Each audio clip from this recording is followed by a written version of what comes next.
Denny Febrian Rosa STTP MSI, sosok inspiratif peduli buruh.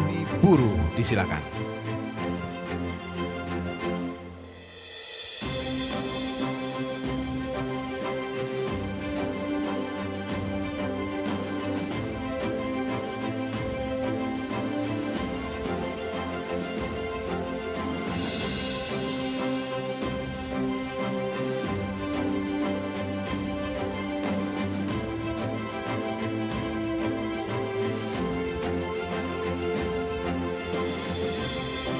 Baik, kita dengarkan sambutan singkat dari beliau, disilakan.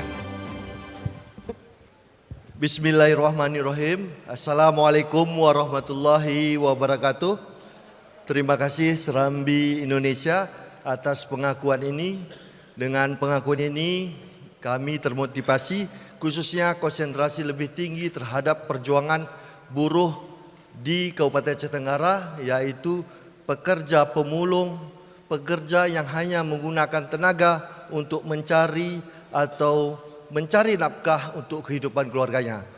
Award ini kami dedikasikan kepada seluruh masyarakat Kabupaten Aceh Tenggara, kepada seluruh pejuang-pejuang buruh, dan terima kasih kepada istri tercinta Intan Permatasari yang selalu sabar walaupun bagaimana bentuk suami pulang dari kerja selalu dengan memberikan senyum. Billahi taufiq wa hidayah. Assalamualaikum warahmatullahi wabarakatuh.